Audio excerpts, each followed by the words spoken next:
यानंतर पाहूयात हमी भावाऐवजी मातीमोल दराने कापसाची विक्री करण्याची वेळ शेतकऱ्यांवरती आलेली आहे।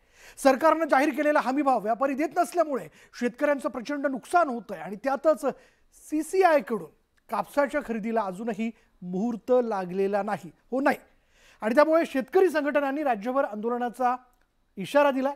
जळगावमध्ये हा इशारा देण्यात आलाय।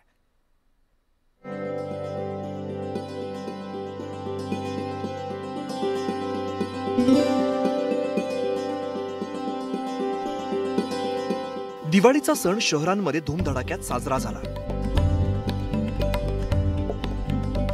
गोडधोड खाऊन आतषबाजी करत रोषणाईमध्ये शहरं उजळून निघाली। मात्र अनेक गावांमध्ये शेतकऱ्यांच्या घरात अंधार होता। आधीच पूर आणि अतिवृष्टीमुळे पिसलेल्या शेतकऱ्याला अवघ्या 4 ते 5 हजारात कापूस विक्री करण्याची वेळ आली आहे। सरकारने 8,100 रुपयांचा हमीभाव जाहीर केल्यानंतर सुद्धा व्यापारी अल्प दराने खरेदी करतायत। त्यामुळे सीसीआय किंवा पणन महामंडळाकडून खरेदी करण्याची मागणी केली जाते। राज्य सरकारने 15 ऑक्टोबर पर्यंत खरेदी सुरू करण्याचं दिलेलं आश्वासन अजूनही पूर्ण झालेलं नाही। परिणामी शेतकऱ्याला कवडीमोल दराने कापूस विकावा लागतोय। कापूस उत्पादक शेतकऱ्यांना बाजारात कवडीमोल भाव मिळतोय।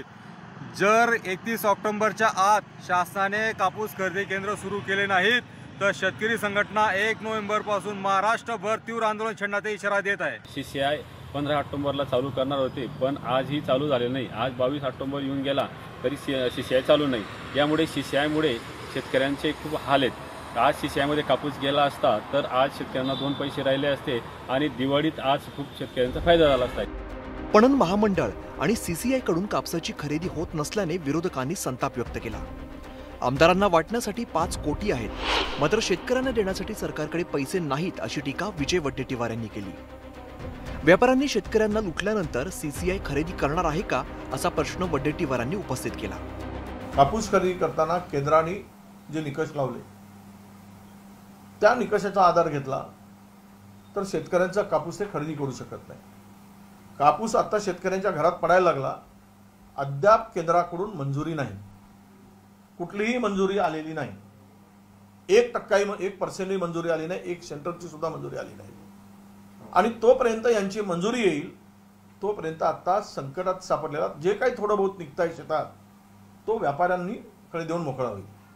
म्हणजे व्यापाऱ्यांनी लुटायचा आता आयात कर काढून टाकलेला आहे, तर आता एमएसपी मिळण्याचा काही चान्सच नाही आहे। म्हणून सगळा कापूस जर सरकारला विकत घ्यायचा असेल, कारण की एमएसपी व्यापारी देणार नाही आहेत, तर मग ऑनलाईन रजिस्ट्रेशन न करता सगळ्या शेतकऱ्यांचा कापूस विकत घेण्याची व्यवस्था सरकारने करावी। त्यांना सांगावं की तुम्ही तुमचा 7/12 घेऊन या, तुमचं आधार कार्ड घेऊन या आणि आम्ही सगळ्यांचा कापूस विकत घेऊ। विरोधकांनी शेतकरी हमीभावासाठी आग्रही आहेत, कारण शेतकऱ्यांवरती मोठं अरिष्ट कोसळलंय। शेतकरी संकटात सापडल्यामुळे त्याचे डोळे सरकारकडे लागलेत। तर या गंभीर परिस्थितीवरती कॅबिनेटमध्ये चर्चा करून शेतकऱ्यांच्या मदतीसाठी उपाययोजना करण्याचं आश्वासन पालकमंत्र्यांनी दिलंय।